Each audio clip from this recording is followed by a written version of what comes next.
င်္ဂလာပါလွန်ပေါင်းပင်ရာမပြန်လေးကြိုဆိုလိုက်ပါတယ်ဒီနေ့တော့ Key Economic Events in US History ဆိုတဲ့ခေါင်းစဉ်ကိုပြောရမှာဖြစ်ပါတယ်အဲ့တော့ Economic Events ဆိုတာကလှုပ်ဆောင်တာပြောတာနော်အဲ့တော့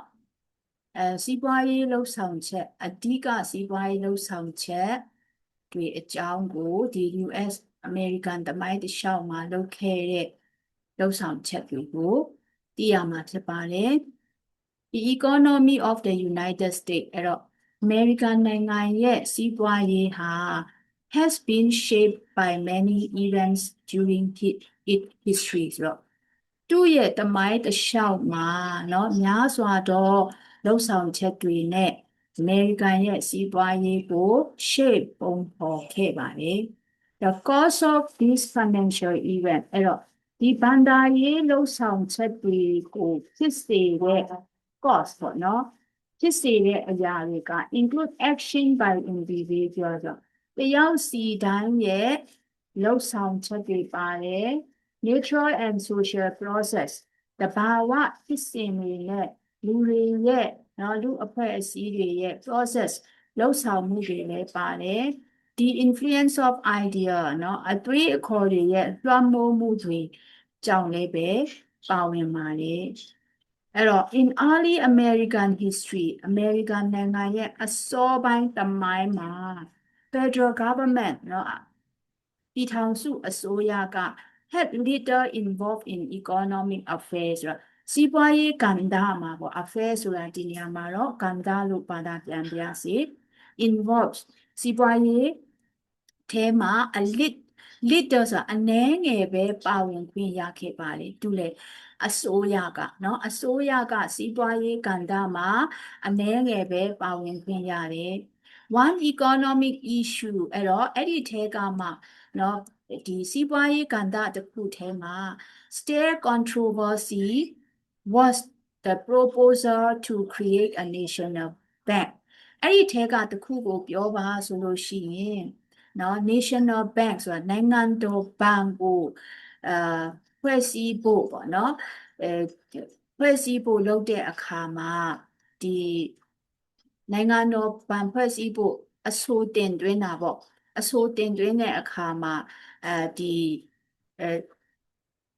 ဆန့်ကျင်ဘက်ပေါ့နော်ဆန့်ကျင်တဲ့ controversy အငြင်းပွားမှုတွေက stay ဆိုတာရှိခဲ့တယ် at the arguing of Alexander Hamilton เนาะအဲ့တော့ဒီအဆိုကိုဘယ်သူကတင်ခဲ့တာလဲဆိုတော့ Alexander Hamilton ဆိုတဲ့ပုဂ္ဂိုလ်ကเนาะတောင်းဆိုခဲ့တဲ့အချိန်မှာဒီ Congress လို့ခေါ်တဲ့လွှတ်တော်ထဲမှာ1990ခုနှစ်အမေရိကန်နိုင်ငံရဲ့ဘဏ်အနေနဲ့ဖွဲ့စည်းဖို့ဆိုပြီးတော့ Hamilton ကတောင်းဆိုခဲ့တာဖြစ်တယ် Many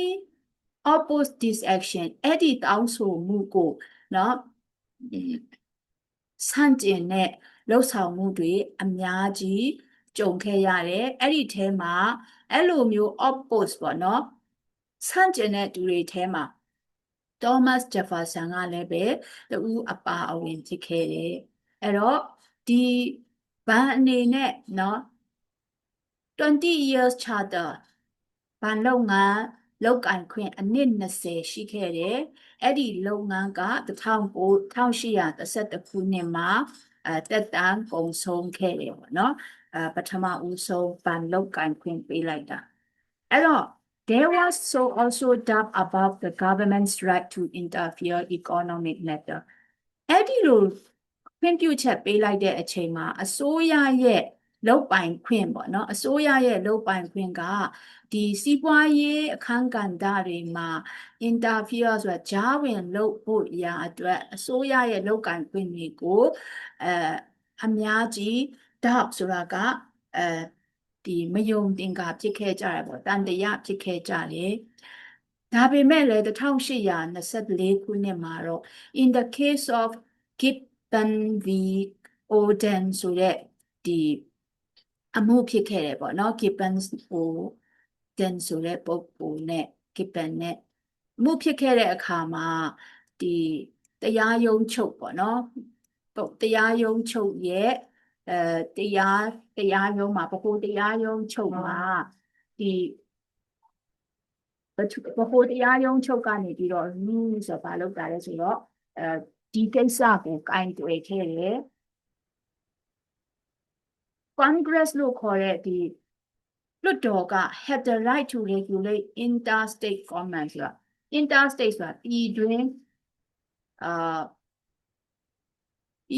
ဘာလို့ commerce ဆိုတာကကုန်သွယ်ရေးကိုကြပ်မတ်ဖို့ရအတွက်လွှတ်တော်မှာအခွင့်အရေးရှိတယ်နော်ရှိတယ်လို့ဒါတရားရုံးကနေပြီးတော့မှဒီလိုပဲသတ်မှတ်တယ်အဲ့ဒီလိုသတ်မှတ်ရတာကArticle 1 of the Constitution ဆိုတာ Article 1အရာပေါ့အခြေခံဥပဒေရဲ့ Article number 1အရာဒီလိုမျိုးသတ်မှတ်ပေးခဲ့တာဖြစ်တယ် The court said အဲ့ဒီတရားရုံးကပြောခဲ့တာကတော့ that the only limit on Congress power ဟာလားဒီလွှတ်တော်ရဲ့အာဏာကိုကန့်သတ်ဖို့ရတစ်ခုထဲဟာနဲ့ those specific stated in the constitution เนาะဒီအခြေခံဥပဒေထဲမှာဒီလိုတိကျပေါ်ပြခဲ့တယ်ဆိုပြီးတော့မှတရားရုံးကနေပြီးတော့မှဒီလိုထွက်ဆိုခဲ့တယ်အဲ့တော့ဒီတရားရုံးက said that the state could not interfere with the use of harbor and river ဒါပေမဲ့ပြည်နယ်တွေကနေပြီးတော့မှเนาะharbor ဆိုတာကစိတ်ကမ်းတွေနဲ့ rivers မြစ်တွေကိုအသုံးချတဲ့နေရာမှာတော့သူတို့ဟာကြားဝင်လှုပ်ဆောင်လို့မရဘူးဆိုပြီးတော့လည်းပဲပြောခဲ့တာကိုတွေ့ရပါတယ်အဲ့တော့ beginning in the early 1800 အဲ့တော့1800အစောပိုင်းကာလကစပြီးတော့ the country's westward expansion နိုင်ငံရဲ့အနောက်ဘက်ကိုနေတိုးချဲ့မှုတွေက was a key economic events စီးပွားရေးလှုပ်ဆောင်မှုရဲ့တစ်ခုတော့ချက်ဖြစ်ခဲ့တယ် settler established farm in the Midwest and the Great Plains အဲ့တော့အတိအကျနေထိုင်တဲ့သူတွေကလည်းပဲအနောက်အလယ်ပိုင်းနဲ့ Great Plains ဆိုတာလွင်ပြင်ကြီးများမှာလေယာတွေကိုဖော်ဆောင်ခဲ့ကြတယ် motivated by a sharp rise in agriculture commodity price အဲ့လိုဘာဖြစ်လို့ဖြစ်တာလဲဆိုတော့စိုက်ပျိုးထုတ်ကုန်တွေရဲ့ဈေးနှုန်းတွေက sharp rise ဆိုတာအဆမတန်မြင့်တက်လာတဲ့အတွက်ကြောင့်သူတို့ကိုဒီစိတ်ခွန်အားဖြစ်စေခဲ့တယ် and new method of shipping farm product to world market အဲ့တော့ကမ္ဘာဈေးကွက်မှာလည်းပဲเนาะကမ္ဘာဈေးကွက်မှာလည်းပဲ new method of shipping farm product ဆိုတော့ shipping farm product လေယာထုတ်လုပ်မှုလေယာထုတ်ကုန်တွေကိုတည်ယူပို့ဆောင်မှုရာအတွက်နီးလန်းအသစ်တွေကလည်းပဲအဲ့ဒီအချိန်မှာပေါ်ပေါက်လာတယ် The discovery of gold in California in 1849အဲ့တော့1849ခုနှစ်မှာကယ်လီဖိုးနီးယားမှာရွှေတွေကိုတွေ့ရှိခဲ့တယ်ပေါ့နော် discovery ရှာဖွေတွေ့ရှိချက်အရ speed up the pace of western migration ဆိုတာအနောက်ဘက်ကိုပြောင်းရွှေ့နေထိုင်တဲ့ pace ခြေလမ်းတွေကပို့ပြီးတော့မှအရှိန်ရလာခဲ့တယ်ပေါ့ speed up ဖြစ်လာခဲ့တယ်ဆိုတာကိုတွေ့ရတယ်အဲ့တော့ and brought new wealth to many အဲ့တော့အဲ့ဒီရွှေတွေ့ရှိမှုကလူတွေအများကြီးချမ်းသာလာဖို့ရာအတွက် brought တည်ဆောင်လာခဲ့ပြီတယ် The second half of the 19th century 19ရာစုအလယ်ရဲ့ဒုတိယအပိုင်းလောက်မှာတော့ the great age of railroad building အဲ့တော့သက်တမ်းအရင်ဆုံးဖြစ်တဲ့မြစ်ရထားလမ်းကိုဖွဲ့စည်းတည်ဆောက်ခဲ့တယ်အဲ့ဒါကြောင့် the rapid growth of industry based on steel and coal အဲ့တော့စက်မှုလုပ်ငန်းကိုအရှိန်အဟုန်နဲ့ကြီးထွားလာစေတယ်ဘယ်လိုလုပ်ငန်းလဲဆိုတော့ဒီ steel နဲ့တာမဏိပေါ့နော် steel ဆိုတာတာမဏိနဲ့ကြောက်မီးသွေးကိုအခြေခံထားတဲ့ base ဆိုတာကအခြေခံထားတဲ့စက်မှုလုပ်ငန်းဟာ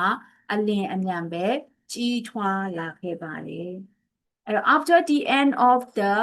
19th century 19ရာစုနှစ်အဆုံးနောက်ပိုင်းမှာအစိုးရကစပြီးတော့မှ taking a more active role in economic affairs စီးပွားရေးခန်းကဏ္ဍတွေမှာအစိုးရရဲ့ပါဝင်မှုပေါ့နော် active role ဆိုတော့ပို့ပြီးတော့မှများလာတယ်ဆိုတာကိုတွေ့ရတယ် It did so in response to demand from farmer အဲ့တော့အဲ့ဒီလိုလုပ်ရတာက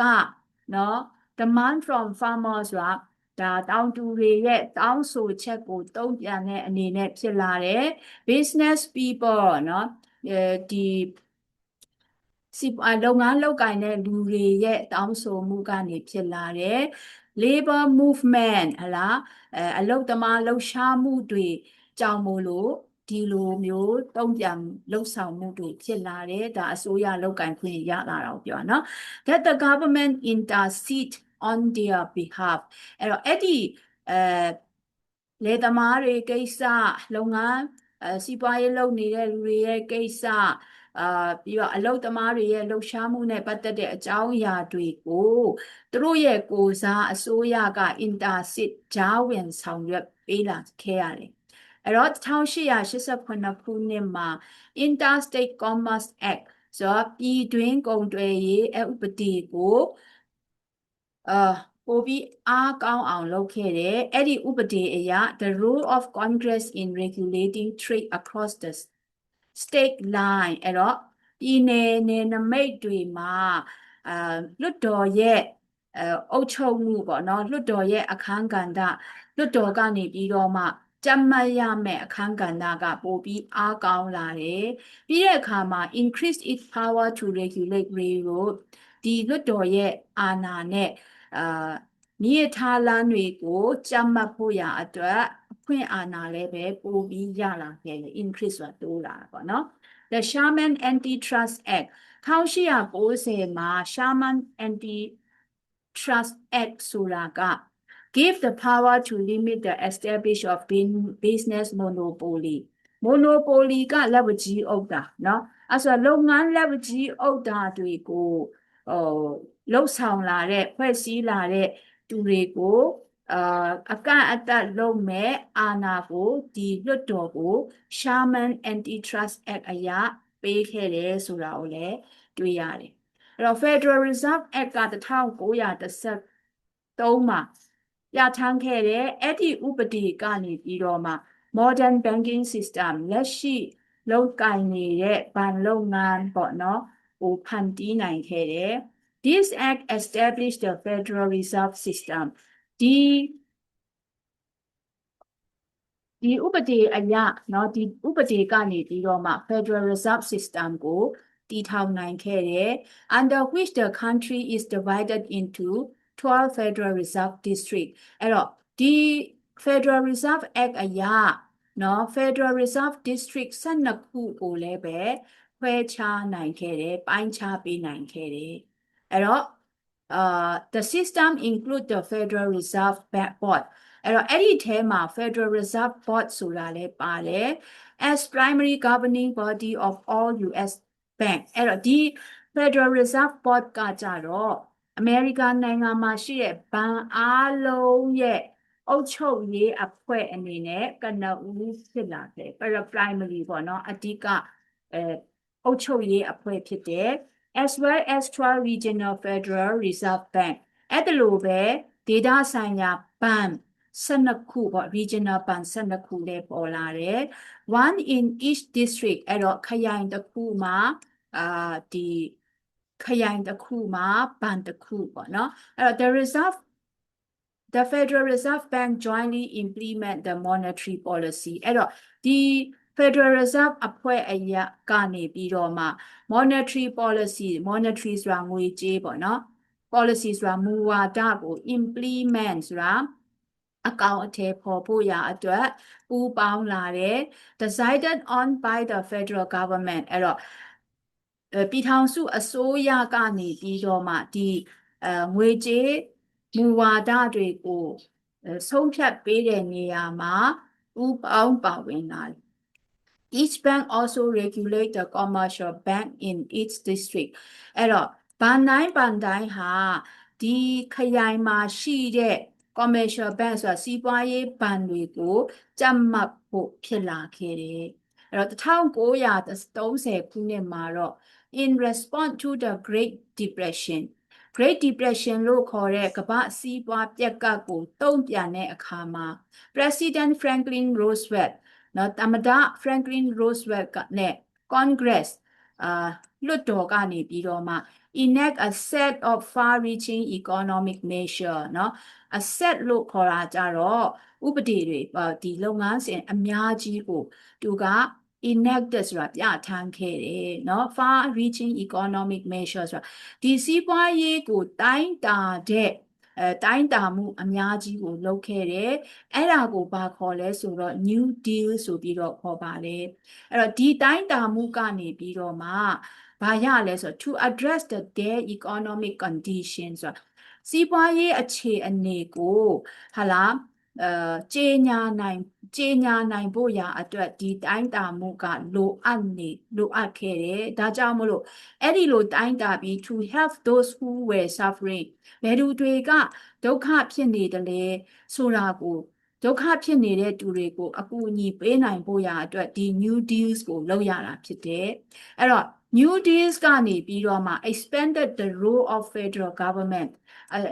ပြည်ထောင်စုအစိုးရရဲ့အခန်းကဏ္ဍကိုချဲ့ယူနိုင်ခဲ့တယ် in the domestic affair ဘယ်အရာမှာလဲဆိုတော့ပြည်တွင်းရေးရာမှာပေါ့နော် domestic ဆိုတာပြည်တွင်း affair ဆိုတာကရေးရာအခန်းကဏ္ဍ some of its program အဲ့ဒီထဲကအချို့သောလုပ်ငန်းစဉ်တွေက provide food เนาะအစားအစာထောက်ပံ့တာ shelter အမိုးအကာထောက်ပံ့ပေးတာ financial security ဘဏ္ဍာရေးလုံခြုံမှုတွေဖြစ်အောင်လုပ်ပေးတာ to those in economic need ပေါ့နော်စီးပွားရေးမှာလိုအပ်လျက်ရှိတော့ဒီဟာတွေအကုန်လုံးကိုဖြည့်ဆည်းပေးတာဖြစ်တယ်အဲ့တော့ financial security ဆိုတဲ့အခါမှာတော့ငွေကြေးကိုဘဏ်တိုက်ထဲမှာထည့်ထားပြီးအဆောင်အကျပ်တွေနဲ့စောင့်နေတာမျိုးကိုပြောတာမဟုတ်ပါဘူးဒီငွေကြေးတစ်ခုရဲ့တန်ဖိုးကိုထိမ့်သိမ်းထားပေးတာပေါ့ဥပမာငွေကြေးဖောင်းပွားမှုဖြစ်တာမျိုးဒါမှမဟုတ်လို့ရှိရင်လည်းငွေကြေးရှားပါမှုဖြစ်တာမျိုးပေါ့နော်အဲ့ဆိုငွေကြေးဖောင်းပွားမှုဆိုလို့ရှိရင်မနစ်ကပတ်စံ300နဲ့ဒီနှစ်ပတ်စံ300ရဲ့တန်ဖိုးမတူတော့ဘူးဒါဆိုရင် financial security မရှိဘူးလို့ကျမတို့ကပြောလို့ရတယ်เนาะအဲ့တော့ဒီလိုငွေကြေးတန်ဖိုးကိုထိမ့်ညှိပေးတဲ့လှုပ်ဆောင်မှုကို financial security လုပ်တယ်လို့ပြောပါတယ် other provided fund for building dam အခြားသောလုပ်ငန်းတွေမှာတော့ဒီ building dam ဆိုတာကဆည်တွေဆောက်ဖို့ရအတွက်ရန်ပုံငွေတွေထုတ်ပေးတယ်ဟာလာလမ်းတွေဆောက်ဖို့ထုတ်ပေးတယ် bridges တရားတွေဆောက်ကြတယ် and other large structure ကြီးမားတဲ့အဆောက်အအုံတွေကိုလှုပ်ဆောင်ဖို့ရအတွက်အစိုးရကနေပြီးတော့မှငွေကြေးပံ့ပိုးတာတွေလုပ်ခဲ့เนาะ this building project အဲ့တော့ဒီဆောက်လုပ်ရေးလုပ်ငန်းစီမံကိန်းတွေကနေပြီးတော့ employment for thousands of people လူထောင်ပေါင်းများစွာအလုပ်အကိုင်ရရှိပေးနိုင်ခဲ့တယ် another major new deal program နောက်ထပ်အဓိကကျတဲ့ new deal အစီအစဉ်တွေက social security လူမှုလုံခြုံရေးလုပ်ငန်းဖြစ်တယ်အဲ့ဒီလူမှုလုံခြုံရေးလုပ်ငန်းကစောနာက financial security လို့ပုံစံပဲပေါ့နော် still provide a guarantee income to millions of Americans ဆိုတာ American နိုင်ငံသားတွေရဲ့ဝင်ငွေရရှိဖို့ရာကိုအာမခံနေနဲ့ပံ့ပိုးထားပေးတာတွေလည်းပဲပါဝင်ပါတယ်ဆိုလိုတာကအလုပ်လက်မဲ့မရှိရဘူးလူတိုင်းအလုပ်ရှိရမယ်အကယ်၍အလုပ်မရှိဘူးဆိုရင်အလုပ်မရှိတဲ့လူတွေကိုကူညီထားပေးမယ်ဟာလာတလစာကုန်ကြစရိတ်ကိုအလုပ်မရှိတဲ့အတော်အတွင်းမှာထုတ်ပေးတယ်ပေါ့ကူညီပေးတယ်စောင့်ရှောက်ပေးတယ်ဒါတွေအကုန်လုံးဒီပါလဲ social security programs ကနေလာတာဖြစ်ပါတယ်အဲ့တော့ World War II brought an end to the depression ဒုတိယကမ္ဘာစစ်ကတော့ဒီကမ္ဘာစီးပွားပျက်ကပ်ကြီးကိုအဆုံးသတ်ဖို့ရအတွက်တည်ဆောင်လာပေးတယ် the demand for the weapon အဲ့တော့ လက်နက်လိုအပ်လာတဲ့ ship သင်္ဘောတွေလိုအပ်လာတဲ့ airplane လေယာဉ်တွေလိုအပ်လာတဲ့အခါမှာเนาะ demand ဆိုတာလိုအပ်လာတာ create job ဆိုတာအဲ့ဒါတွေကိုလုပ်ဖို့ရအတွက်အလုပ်တွေအများကြီးပေါ်လာတယ် paycheck for million of workers အဲ့ဒီတန်ပေါင်းများစွာတော့အလုပ်သမားတွေအတွက်သူတို့ဟာ check နဲ့ငွေပေးကြတယ် when the war was over အဲ့တော့စစ်ကြီးပြီးသွားတဲ့အခါမှာတော့ people spend money freely on everything အဲ့တော့လူတွေကเนาะဒီသူတို့လိုချင်တဲ့အရာရာတိုင်းအတွက်ငွေကြေးကိုလွတ်လွတ်လပ်လပ်နဲ့အသုံးပြုနိုင်ကြတယ် that had been postponed during the war years အဲ့တော့ဒါတွေဟာเนาะ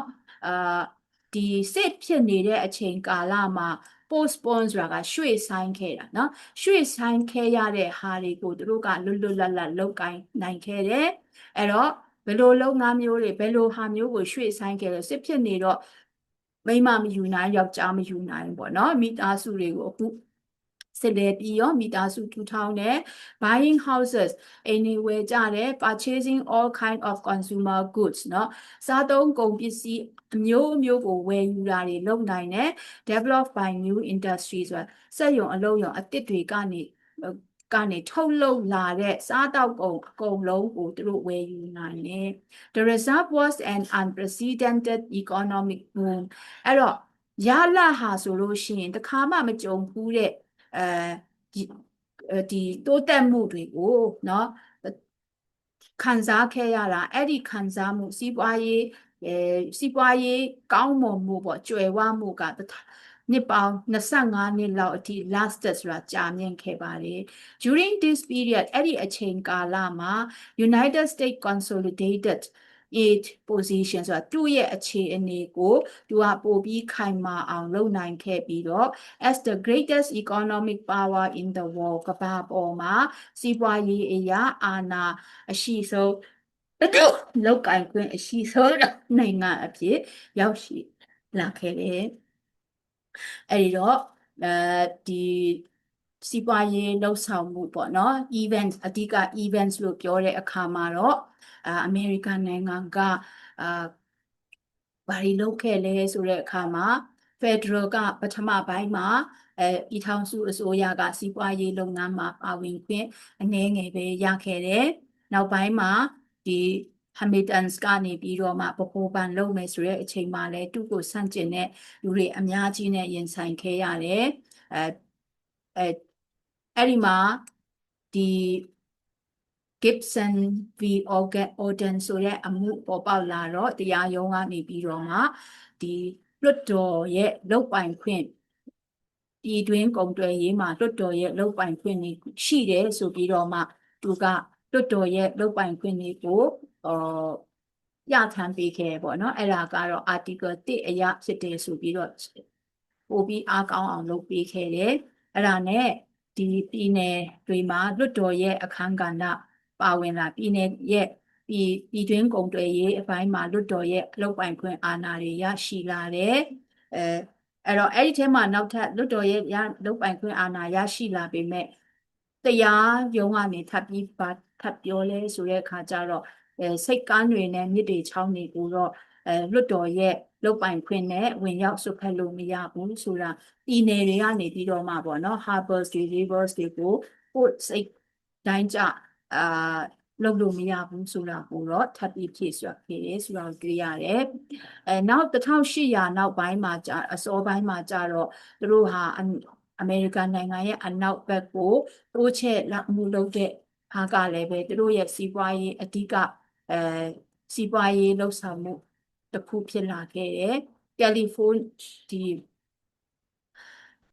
ဘာဖြစ်လို့လဲဆိုတော့အဲ့ဒီအနောက်ပိုင်းမှာသူကစိုက်ပျိုးမြေတွေကိုပေါ်ဆောင်ဖို့အတွက်ပေါ့ဘာလို့ပေါ်ဆောင်ရလဲဆိုတော့ commodity price တွေကအရန်ကိုတက်လာတဲ့အခါမှာသူတို့စိုက်ပျိုးရေးလုပ်ဖို့ရအတွက်အားတန်လာကြတယ်ပြီးတဲ့အခါမှာဒီကယ်လီဖိုးနီးယားမှာရွှေထွက်လာတယ်ဆိုတဲ့အခါမှာရွှေအဲ့ဒီအနောက်ဘက်ကိုလူတွေကအုံနဲ့ကျင်းနဲ့ပြောင်းသွားကြတယ်1900စုနှစ်အလယ်ဒုတိယ10စုနှစ်လောက်မှာတော့ဒီလုပ်ငန်းတွေကတကယ်ကို လင်းလင်းမြန်မြန်နဲ့ပေါ့နော်စက်မှုလုပ်ငန်းမှာလည်းအလင်းအမြန်ထွန်းကားလာတယ်တိုးတက်လာတယ်ဒီအလုပ်တွေအကုန်လုံးကတာမဏိနဲ့ကြောင်မီးသွေးကိုအခြေခံပြီးတော့မှလှုပ်ဆောင်ရတာတွေဖြစ်တယ်ဆိုတာတွေ့ရတယ်အဲ့တော့Interstate Commerce Act ကြောင့်မို့လို့ Congress ကလုပ်ကိုင်ခွင့်ပိုရလာတယ် Sherman Act ကလည်းပဲကကြတော့လွှတ်တော်ရဲ့လုပ်ပိုင်ခွင့်တွေကိုမလုပ်ပေးလဲဆိုတော့လွှတ်တော်ကနေပြီးတော့ပါเนาะ power to limit the monopoly business monopoly လုပ်ငန်းကိုလက်ဝကြီးအုပ်တာတွေကို short ချဖို့ပေါ့အကန့်အသတ်လုပ်ဖို့ရအတွက်လွှတ်တော်ကနေပြီးဒါ Sherman Act ကိုပြဋ္ဌာန်းခဲ့တယ်ဆိုတာတွေ့ရတယ် Federal Reserve Act ကကြတော့ဘဏ်တွေကိုလှုပ်ဆောင်ဖို့ဘဏ်တွေကို regulate လုပ်ဖို့ဖြစ်တယ်ဘဏ်Federal District 12ခုသူတို့ခွဲလိုက်တယ် Region 12ခုသူတို့ခွဲလိုက်နိုင်တယ်အဲ့တော့အဲ့ဒီ Federal Reserve ကနေပြီးတော့မှ system ကနေပြီးတော့ monetary policy တွေကိုအစိုးရနဲ့အတူသတ်မှတ်နိုင်လာတယ်အဲ့တော့နောက်တစ်ခုကကြတော့ဒီ1930မှာဒီ Great Depression ဖြစ်လာပေါ့နော်အဲ Great Depression မှာ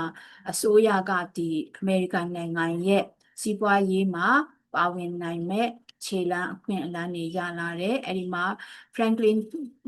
Roosevelt က New Deal measurement လုပ်ခဲ့ပြီးတော့အဲ့ဒီ measurement ကနေပြီးတော့မှ security financial security နဲ့ social security programs တွေကိုသူလှုပ်ဆောင်ပေးလာနိုင်တယ်ဆိုတာကိုတွေ့ရတယ်ဒုတိယကမ္ဘာစစ်ကြီးဖြစ်လာတဲ့အတွက်ကြောင့်မို့လို့ဒီ depression ကြီးကပြီးဆုံးသွားခဲ့တယ်အားလုံးကလည်းပဲဒီလုပ်ငန်းမှာပါဝင်အလုပ်လုပ်ကိုင်လာနိုင်တဲ့အတွက်ကြောင့်မို့လို့စစ်လဲပြီးသွားရောစစ်ဖြစ်တဲ့ကာလမှာမလုပ်ဘဲနဲ့ဆိုင်းထားခဲ့ရတဲ့မိသားစုတီဆောက်တာအိမ်ဝေတာပေါ့နော်လိုချင်တာတွေဝယ်ကြတဲ့ဟာတွေအကုန်လုံးကိုစစ်ပြီးတဲ့အချိန်မှာသူတို့လှုပ်လာခဲ့ကြတယ်အဲ့တော့အဲ့ဒီအချိန်မှာသူတို့ရဲ့စီးပွားရေးကအလွန်တရာကောင်းမွန်ခဲ့တယ်အဲ့လိုအခြေအနေကို25နှစ်ခံစားခဲ့ရတယ်အဲ့ဒီ25နှစ်အတွင်းမှာအမေရိကန်နိုင်ငံဟာသူ့ရဲ့အခြေအနေကိုပိုပြီးကြစ်လက်ခိုင်မာအောင်လှုပ်ဆောင်ခဲ့ပြီးတော့ကမ္ဘာရဲ့စီးပွားရေးမှာလည်းပဲသူကအာဏာရှိတဲ့နေရာတစ်ခုကိုသူတို့ရရှိခဲ့ပါတယ်ဆိုတာကိုသိရတယ်တင်ခန်းစာကဒီမှာပြီးပါပြီအားလုံးပဲကျေးဇူးတင်ပါတယ်ကျေးဇူးကပါဆိုင်အောင်တောင်းဘိုက်ခုံက